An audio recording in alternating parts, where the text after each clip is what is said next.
রান্নাবাটির পক্ষ থেকে সকল দর্শক বন্ধুদের স্বাগত জানিয়ে শুরু করছি আজকের রেসিপি। এই গরমে একেবারে হালকা পাতলা নিরামিষই শুক্তো রেসিপি। এর জন্য প্রথমেই কড়াইতে সাদা তেল গরম করে নিয়ে তাতে বেশ খানিকটা পরিমাণে বিউলির ডালের বড়ি ভেজে নিতে হবে। বড়িগুলো কিন্তু বাড়িতেই তৈরি, চাইলে আপনারা বড়ি তৈরির রেসিপি ডেসক্রিপশানে দেওয়া লিঙ্কের থেকে দেখে নিতে পারেন। বড়িগুলো লালচে করে ভালো করে ভেজে নেওয়ার পর তুলে নেব। যে কোনো শুক্তো রেসিপিতেই কিন্তু বড়ির ব্যবহারটা দারুণ লাগে, তাই চেষ্টা করবেন বড়ির ব্যবহার করতে।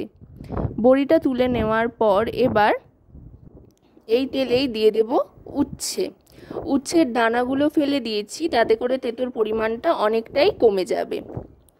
আর একদমই কম পরিমাণে উচ্ছে এখানে ব্যবহার করছি। অনেকেই শুক্তো পছন্দ করলেও তেঁতো বিষয়টা পছন্দ করে না, যেহেতু তাই তেঁতোও হবে অথচ খেতেও যাতে কোনো সমস্যা না হয় তার জন্যই এত কিছু করা আর কি। যাই হোক, উচ্ছেটা তুলে নেওয়ার পর ওই তেলেই ফোড়ন হিসেবে দিয়ে দিচ্ছি রাঁধুনি আর পাঁচফোড়ন। রাঁধুনি দেওয়ার পর খুব সুন্দর একটা গন্ধ ছাড়তে আরম্ভ করবে, তারপরেই দিয়ে দিতে হবে পাঁচফোড়নটা। পাঁচফোড়ন আর রাঁধুনি ফোড়নে দিয়ে দেব লম্বা লম্বা করে কেটে রাখা আলুর টুকরোগুলো। শুক্তোর জন্য কিন্তু সমস্ত সবজি মোটামুটি লম্বা করে কেটে নিতে হবে, একটু সরু সরু লম্বা করে। আলুটা এবার ভেজে নেব। আলুটা ভাজতে খুব একটা বেশি সময় লাগবে না, যেহেতু একেবারেই সরু সরু লম্বা করে কেটে নেওয়া হয়েছে। আলুটা ভাজতে ভাজতে দিয়ে দিচ্ছি আদা বাটা। চাইলে আপনারা আদা বাটাটা কিন্তু ফোড়নের সময়ও দিতে পারেন, আবার আলু ভাজতে ভাজতেও দিতে পারেন, যেভাবে সুবিধা হয় সেভাবেই দিয়ে নেবেন। এতে করে কিন্তু স্বাদের খুব একটা কিছু হেরফের হবে না। আদা বাটাটা দেওয়ার পর কিন্তু আরও সুন্দর একটা গন্ধ আসতে আরম্ভ করেছে। এবার এতে দিয়ে দিচ্ছি আলুর মতো একই রকমভাবে কেটে রাখা পটলের টুকরোগুলো। এবার পটলটাও একটু ভেজে নেব। গ্যাসের ফ্লেমটা কিন্তু মিডিয়াম টু হাইতে রেখে সবজিগুলো একে একে দিয়ে ভাজতে থাকতে হবে। সবজি যত ভালো করে ভাজা হবে রান্নার স্বাদ কিন্তু ততটাই বাড়বে। যে কোনো সবজি ভালো করে ভাজা হলে তাতে কিন্তু সমস্ত মশলাগুলো খুব সুন্দর ইনসিস্ট হয়।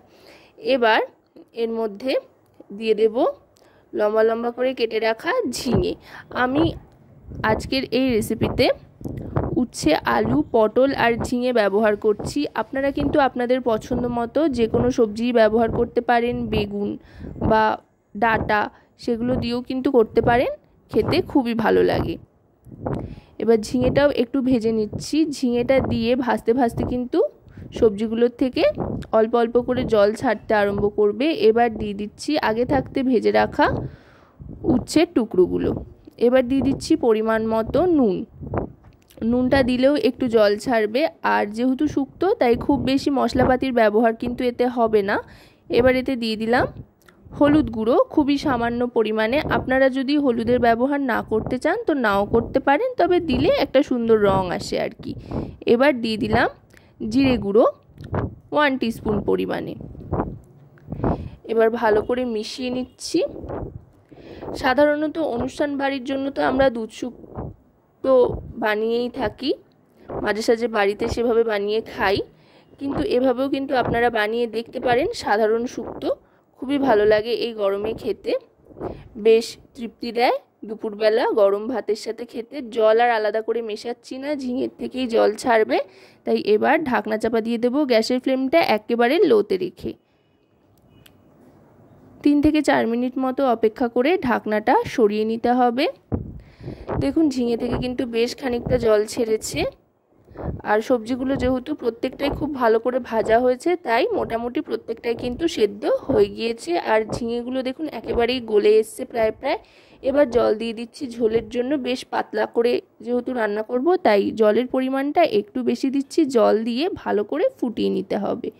আশা করব রেসিপিটি আপনাদের ভালো লাগবে। ভালো লাগলে অবশ্যই রান্নাবাটি চ্যানেলটিকে সাবস্ক্রাইব করে লাইক, শেয়ার, কমেন্টের মাধ্যমে আমাদের পাশে থাকবেন, আর পাশে থাকা বেল আইকনটি অন করে দেবেন সবার আগে সমস্ত নতুন রান্নার নোটিফিকেশান পাওয়ার জন্য।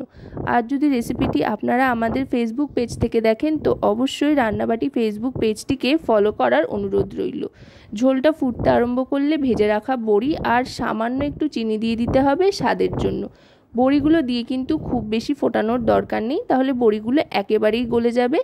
আস্ত বড়ি বেশ একটু মুচমুচে থাকলে শুক্তোর সাথে খেতে কিন্তু দারুণ লাগে। তো রেসিপিটা কেমন লাগলো জানাতে কিন্তু ভুলবেন না।